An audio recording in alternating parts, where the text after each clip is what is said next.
Hello,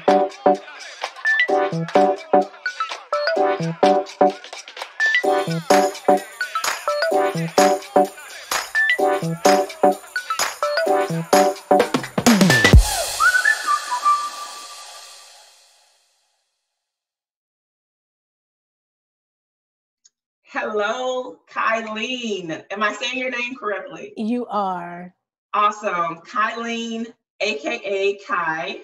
Welcome to the People of Color Living with Diabetes Virtual Summit. I am so thrilled that you chose to be a speaker for this year's summit. This is going to be a real conversation. If I know anything about you from researching you and preparing for this talk, is that you are real. You are authentic. Yeah, and maybe even raw. So I'm just really excited to get into this conversation with you. In your own words, tell us who you are. Oh man, I am. I'm a whole bunch of different people. You know, I am, of course, a daughter, a sister, an aunt, a godmother. I am a loud, authentic Maryland girl. Everybody else, I am fighting a fight for a cause that is beyond near and dear to my heart. That's who I am. I'm just somebody trying to fight a fight so my people can not have to worry about proper health care. So you say you're a fighter, and I get that, and I would agree with that, but I have coined you the queen of diversity, inclusion, and community. I mean, you fit the theme of this summit perfectly, because from as long as I've known you and from what I know about you, that's what you've been about from day one. Tell the viewers a little bit about your advocacy in the diabetes space. Of course. So we all know that if you know me, you know that I am known as Black Diabetic Girl. And so my advocacy work is around African Americans, Black and brown people, people of color who are underrepresented. All of us, diabetes doesn't have a color. It affects anyone and everyone. Mm-hmm. But unfortunately, in the diabetic community, especially the online community, you don't see people that look like me. You don't really see Black and brown people and people of color. And so that's not the true picture of diabetes. And so I joined a fight with some other women, and we're, just trying to make sure that we're included, that they realize representation matters, that if you're going to want to fight pharmaceutical companies and other places because of diabetes, you need to have everybody at the table, and we're not at the table. And so we either gonna sit at the table, as one of my girlfriends said, sit on the table, or we're just gonna bring our own table. Bring your own damn table. Yeah. But I always say, I'm gonna bring my own damn chair. Y'all gonna scoot over and make room for me. Yeah. And it's sad to say that in 2020, that especially when we're talking about diabetes, which, like you said, does not discriminate and actually disproportionately affects Black and brown people, mm-hmm. More than non-Hispanic whites. How can you have anything in the diabetes space and realm as far as treatment and care and education where you don't have Black and brown people? The sad part is, like you said, here we are in 2020, and this is what we're fighting about. It's sad that this is where we are, but hopefully this won't be where we are too much into the future, because you can't go out here fighting for anything diabetes related and you don't see people that don't look like you. You're not including everybody because everybody doesn't look like you, but they'll learn. So speaking of being a fighter, I mean, you bring it too. And so I would say that you came out with arms swinging on the last episode of your podcast. So for the viewers that don't know, Kai has a podcast called Chatting with Everyday Diabetics, where she's talking everything diabetic with her diabetes sisters, Amelia and Liz. Those are the two, right? Yep. And so recently I listened to podcast episode 11, where you talked about our thoughts on the recent JDRF situation. And that was the title of the podcast. And then it automatically piqued my interest, because I actually had an interest. I mean, not an interest, but I actually had an issue with JDRF myself as well. And so you can hear that in another segment when Casey and I talk about why we decided to host the People of Color Living with Diabetes Summit. Okay. But in that podcast, OMG, let me just provide the disclaimer that you provide at the beginning. We don't sugarcoat, we're real, we're raw. They use a lot of expletives, let me just say that. And it may not be for children, but they address things that are real life. So it's definitely a grown folks conversation. Yeah. Like I said, you really came out swinging, for lack of better words, on the situation. And so I'll let you talk a little bit about that situation and what happened and what caused you to record that episode.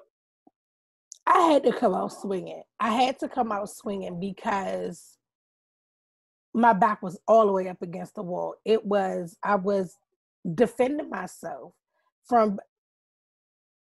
people from everywhere who I don't know. So we were approached by different Black and brown people that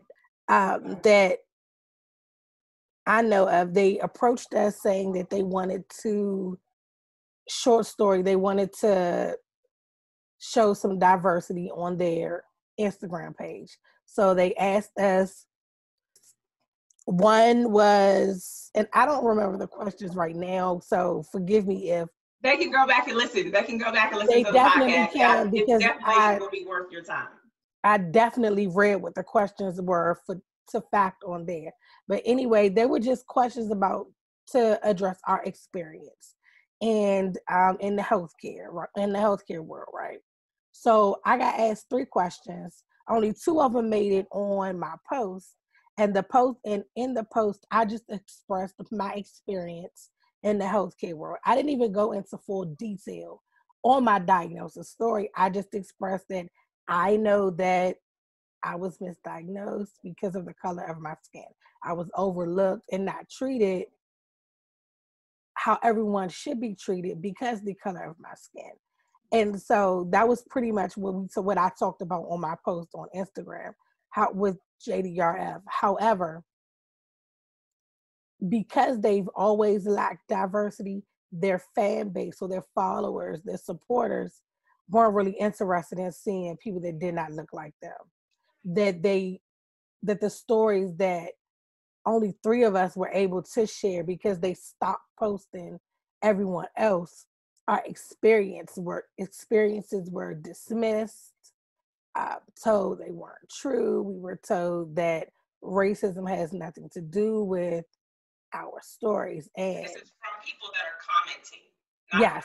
Okay, just want to make Yep, this is from their commenter. So they kicked it off with one of Anita's posts. They put her post up, and she just talked about how she doesn't see people that look like us in the diabetic community. That was hers. It wasn't as bad until you started to get to mine and another young lady, Kiva's post. And so the commenters were giving us the blues.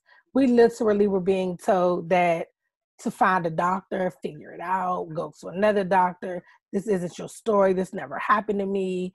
Race doesn't have anything to do with it. You guys are just picking it, making stories up because of all that's going on out here. I mean, and it literally, they were attacking us. Like, I didn't even read all of the comments because it was just too many, but they were attacking us. Like basically invalidating your experience as a Black person navigating the healthcare system with the diagnosis of diabetes. Correct. And so we were just thrown out there. That's how this started on a Friday.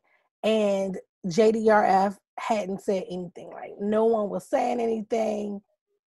It was not like no one said anything. And No so responses to those individuals' comments. no responses, not even, it was just quiet. It was very quiet. Did you and the other two ladies engage in responding to the commenters?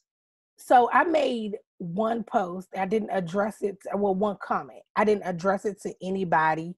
I just put, the comments are the reason why I shared my story. And that was it. I refuse to entertain ignorant people, and that's exactly what they are, ignorant people, and I'm just not doing it. If you come with the open mind and want to hear a story and you say, I didn't experience that, I didn't know that this happens, and we could talk about it. But if you just come and telling me that's not my story, that didn't happen to you because it didn't happen to me, I'm not talking to you. Not in comments where you feel like you have the most power to be disrespectful to somebody. I'm just not doing it. But we have friends that are diabetic, friends that are not diabetic, friends, because we're human. These are our Instagram pages that are tagged. And so people were responding on behalf of us. A lot of people we didn't know, but on me personally, I just couldn't engage because some of the things that they were just saying, I was like, no. You're not even going to talk to me like that. Wow. But they didn't say anything. And then I want to say maybe Sunday evening, they put up a comment on all of our pages. And it just said like that JDRF is basically like a place for research and advocates. It's early in the morning. And so that was on their Instagram page? Yep. So it was all on the headquarters page.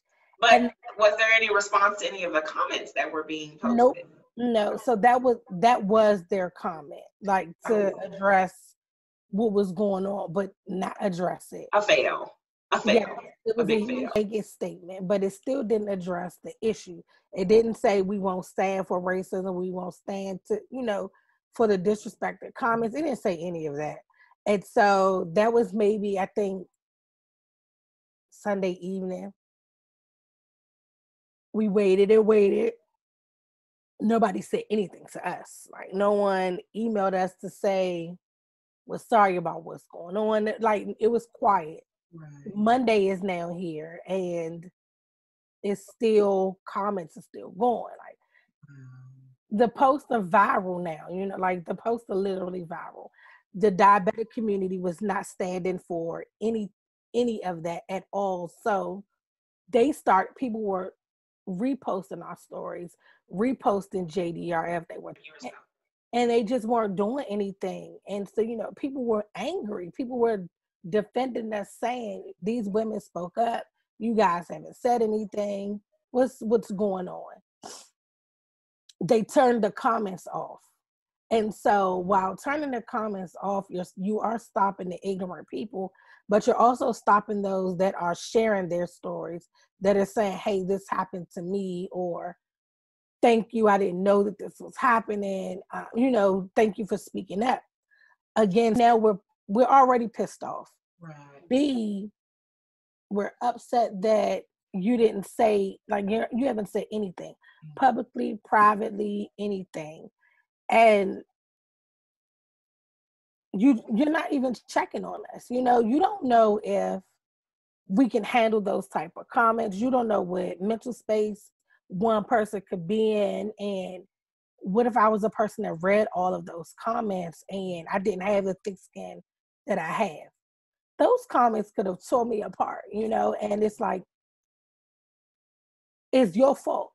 If you would have shown diversity all along, you wouldn't have had to do a campaign to say, yes, here is the diversity. That's what I wanted to interject to say. I'm sorry, I want to interject. No, you're okay. It's my understanding that this campaign ran around Juneteenth. Is that correct? It is. And Definitely. so, and to me, it's the whole point of running this campaign was to have these people of color voices heard, and then to invalidate those voices, which you do by remaining silent. And let this be a learning point for a lot of people out there that are allies or so-called, and we'll get to that in a minute, is that when you are quiet, you contribute to the problem.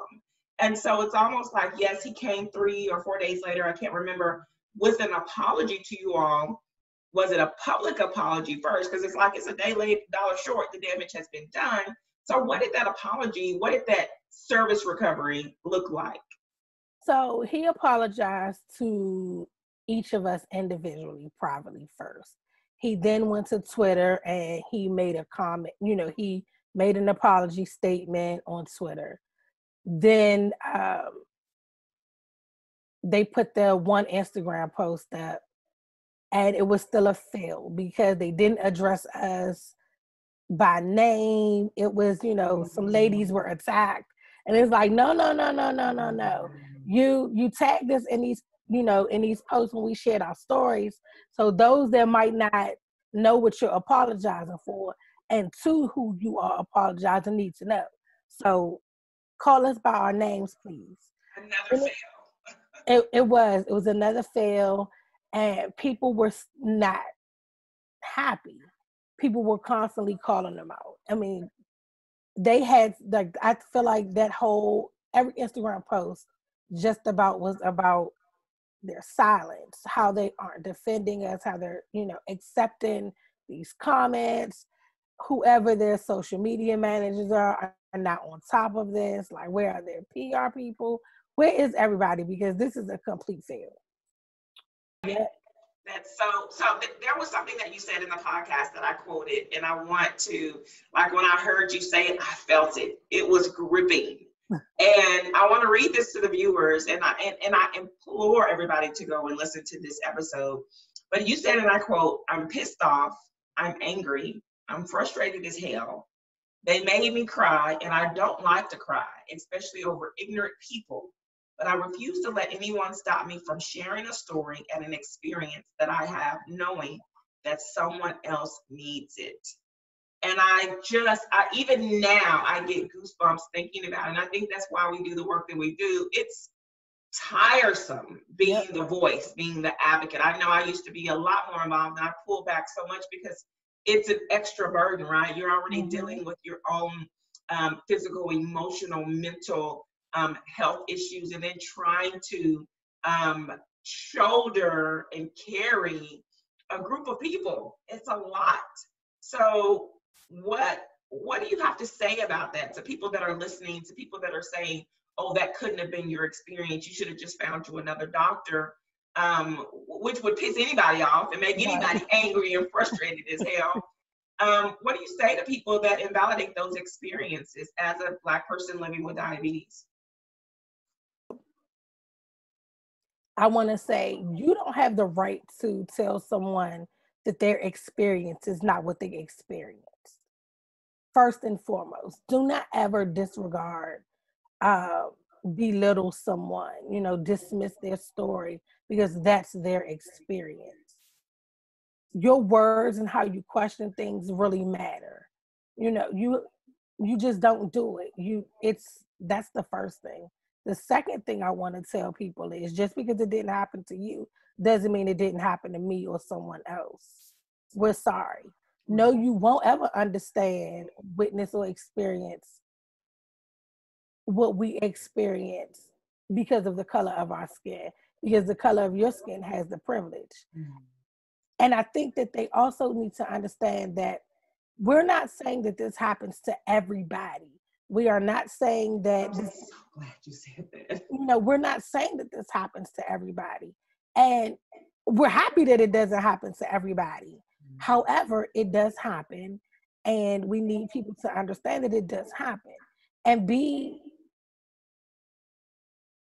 sensitive to those that are telling that story. Because every time a person shares their story, they're triggering their emotions. They're reliving that situation. And so every time that a person has to defend themselves, and they're telling this story because they're defending themselves, it's not helping anyone. We're sharing our experience so people can know that this is happening. If it happened to you, you're not alone.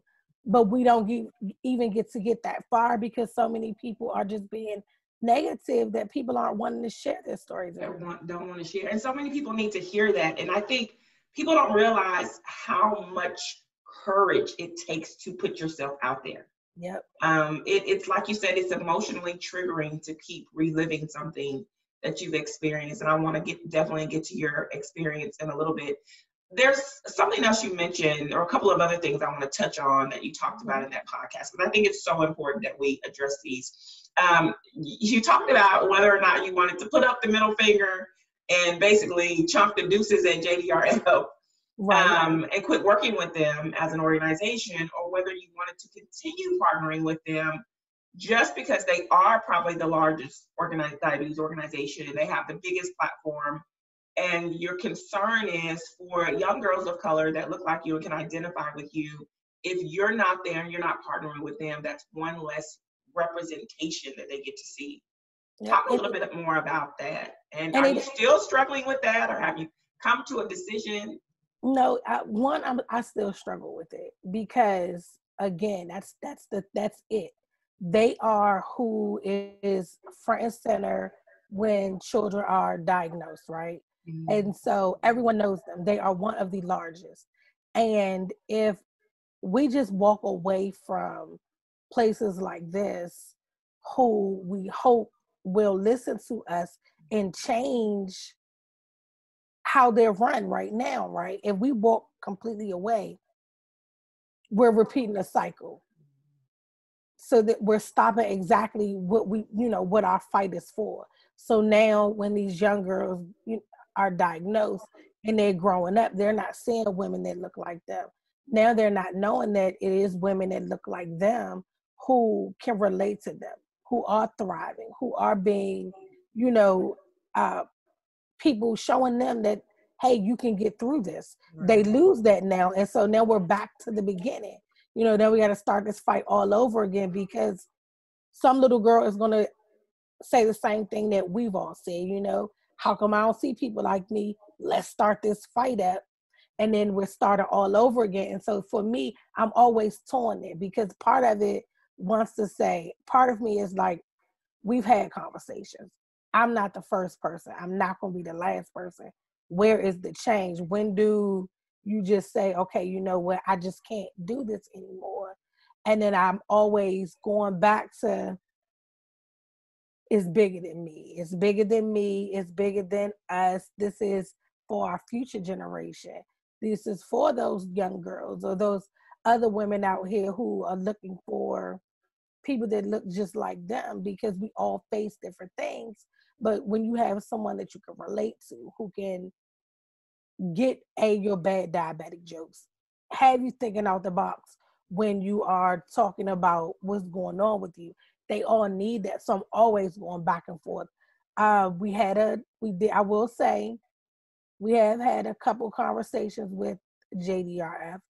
I think that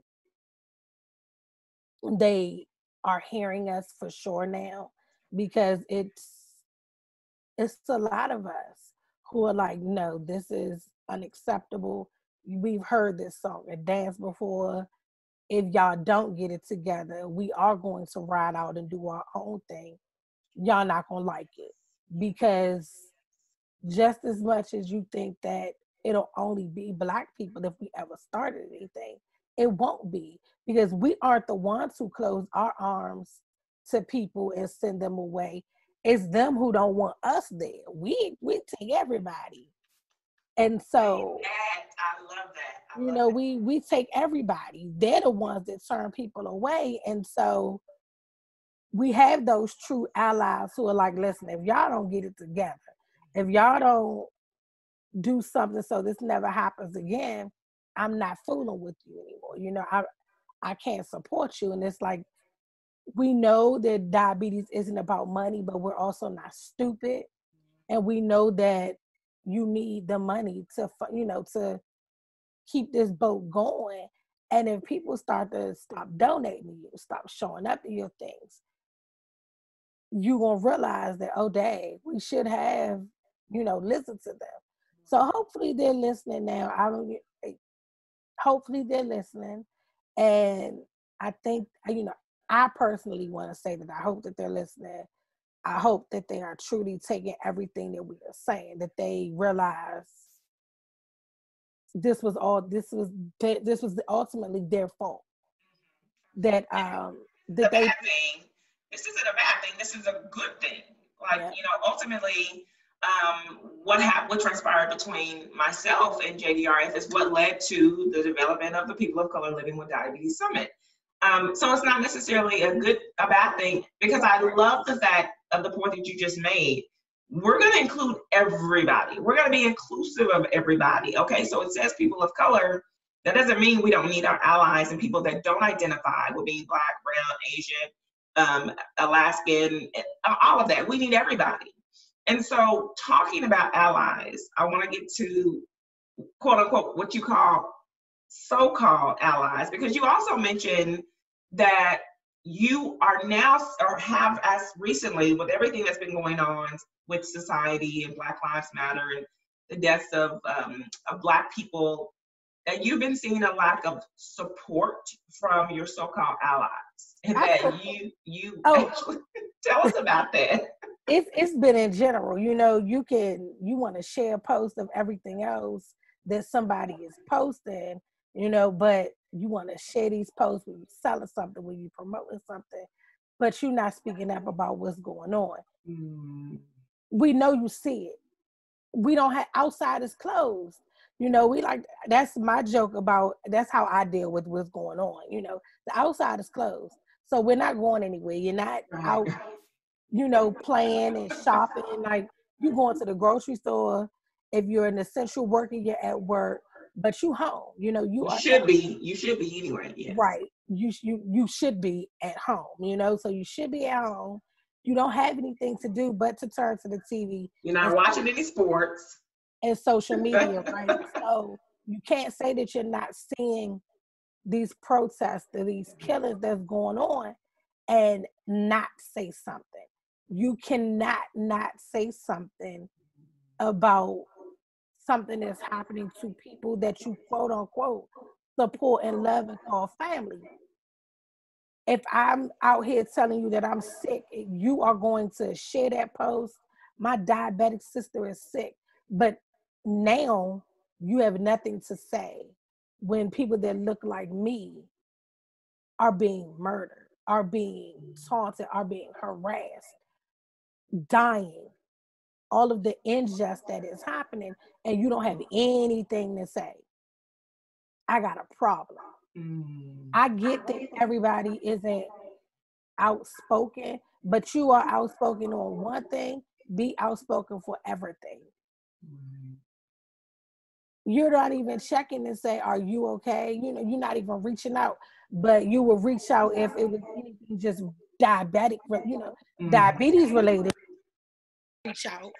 So reach out now, and it just, you can't be like that. That's just not how you can be. And so I think I'm sorry to cut you off. I think it's important that I want to make sure I highlight what you just said. A lot of times I think, especially in your world and with the people that you associate with, they support you as a fellow person with diabetes or as a fellow social media influencer. However, when I look at you, I don't just see that you're a person living with diabetes. I see that you're a Black woman. Yep.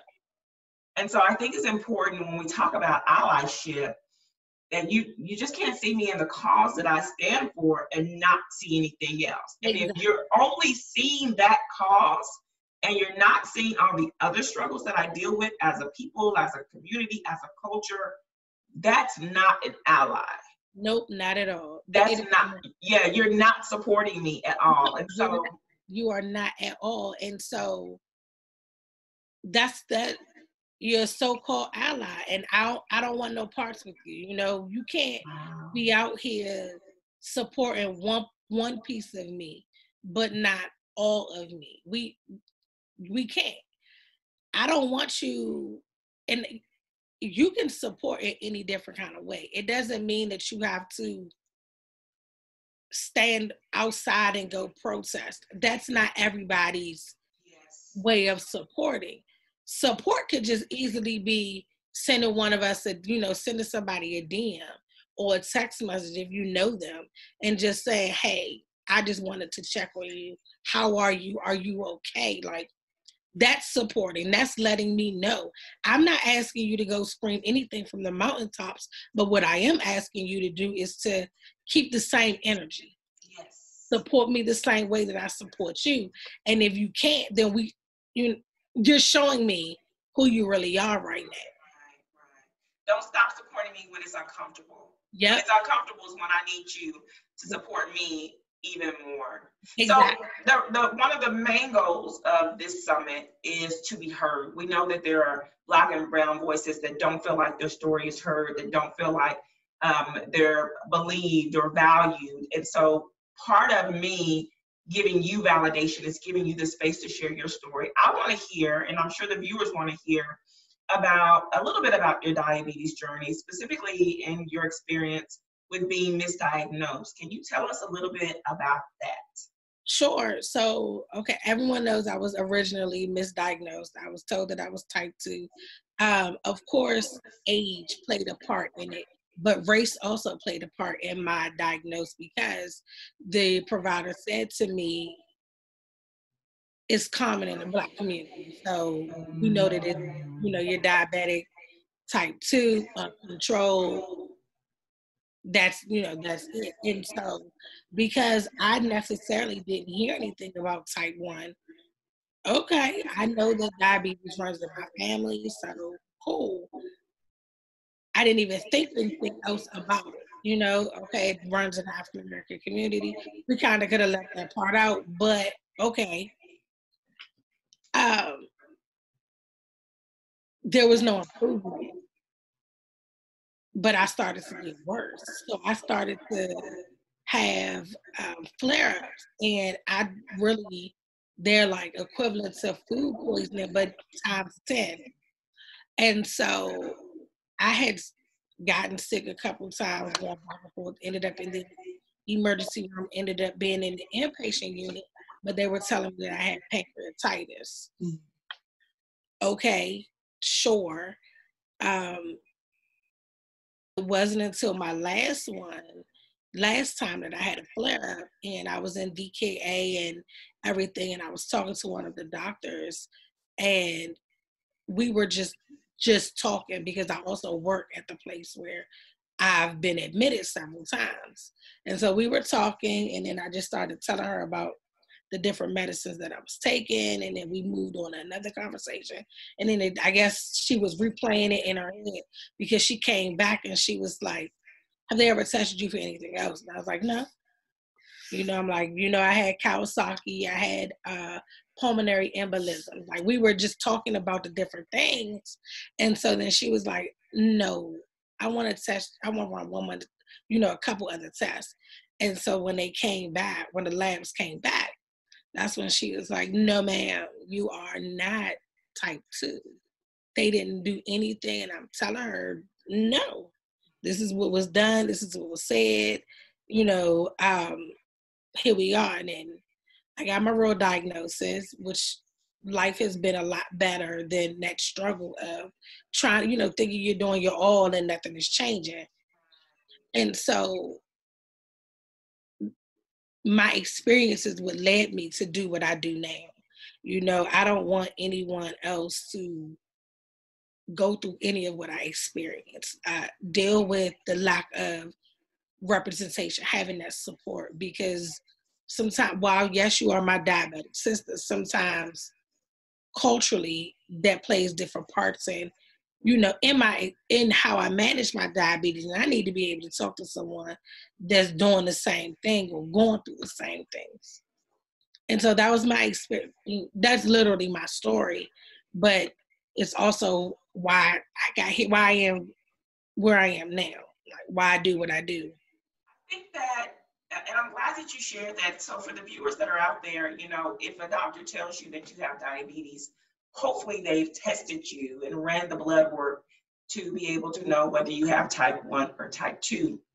If that's not the case, you can certainly ask if that has been done and request that that be done. The reason that this is important is because the diagnosis is what helps determine the treatment. And if you are misdiagnosed, then you are not going to receive the right treatment, and therefore you are not going to be able to control your blood sugars, which is going to lead to other complications. So I encourage you, if you've been diagnosed, please go back to make sure that they did run those blood tests, because it's extremely, extremely important. And that's why it's so important, Kai, that you do the work that you do, that you share your story and your experience, because people wouldn't know that otherwise. Exactly. And I think it's just icing on the top, because you're a woman of color, and because there are not very many voices like yours. There are not many faces like yours and mine. And this is why we have to continue to keep the conversation going. Absolutely. We have to continue sharing our story, regardless of who does not think it's true and that we don't experience these things. Because as African Americans, as Black Americans, we do experience this type of lack of care and treatment in the healthcare system, unfortunately. This has been the best conversation. You have really dropped some jewels. We've called some people out, right? We've called some organizations out, but we needed to. And they have to understand that we're not doing it to be disrespectful. Mm-hmm. We're doing it because this is it. You know, this is it. This is, hey, we need to do this. You know, you need to get with us, or we're going to go our separate ways. Right. And so it's coming with a plan. You know, let's talk. That's the invitation to talk, not the invitation that we are saying we're coming with our guns blazing right away. Right. You know? And I would even go a step further. It's not even let's talk. We talk. Let's be about it. You are absolutely right. Let's be about it. We talk the talk. Let's walk the walk. No, you are right. We definitely talked about it. You know, we've talked about it individually, collectively, openly. You know, yes. It is definitely time to show the action. Words don't mean anything without the action. Absolutely. So where can the viewers find you? Give us your social media sites. Tell us what you're doing. Give us all that information. Okay, so on Instagram, it's Black Diabetic Girl, spelled completely out. On Twitter, it's BLK and then Diabetic Girl. Okay. On Facebook, I have a page, it's Black Diabetic Girl. I also have my podcast with my two sisters, Amelia and Liz, and that is Chatting with Everyday Diabetics. On Instagram, it's Everyday Diabetics _ On Twitter, it's Chatting Everyday Diabetics. Now, the new birth, what I'm currently working on, is a support group with two of my other diabetic sisters, Mia and Tiara, who we run Dope Diabetic Girls Club. And on Instagram, we're Dope Diabetic Girls. On Facebook, we're Dope Diabetic Girls. And that is our new baby. And it is a support group for all women who have diabetes, for moms who are the caregivers of children with diabetes. It's all types. We don't just say you have to be a specific type to come. We're open to everybody. We're open to the moms. The only thing is that you must be a female, because we need that extra support. And so that's our new baby, and that is what we're currently working on. Hi, I have a question. What about identifying as a female? Yep, come on over. It's if you identify as a woman, if you are a teenage girl who is on Facebook or Instagram, we are for you. The moms are with us. We are for everyone who identifies as a female, whatever type you are, whatever age, race, any of that. You are welcome to join our club. And we call it the Dopest Club because females are the dopest. I have to agree.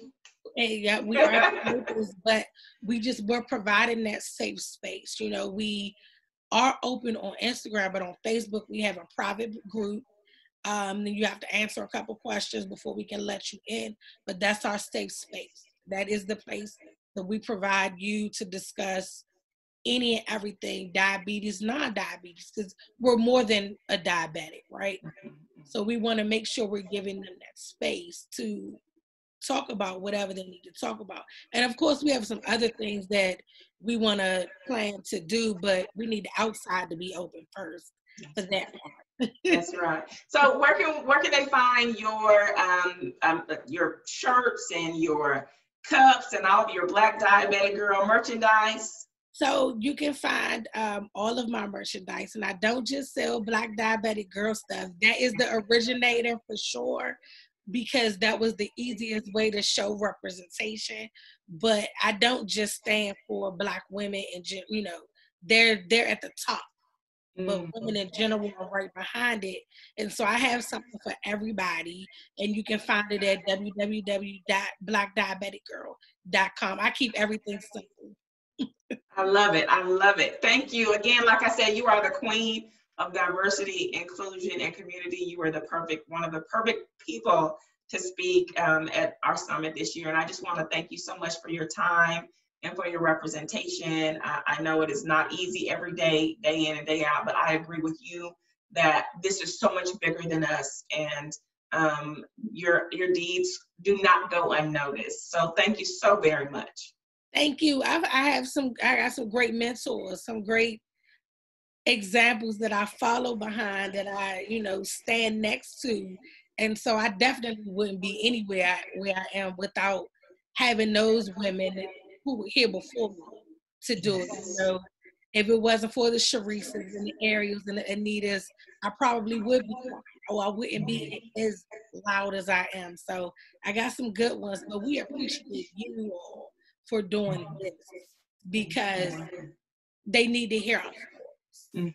So I definitely appreciate you guys pulling up and doing this. This is amazing. It shows that, hey, we can do it, and you don't want us to go too far.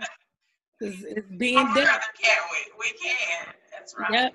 Yep. Whenever we put our time, energy, and collective collaboration to do it.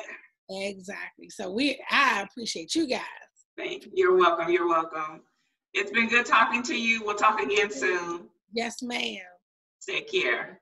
Same to you.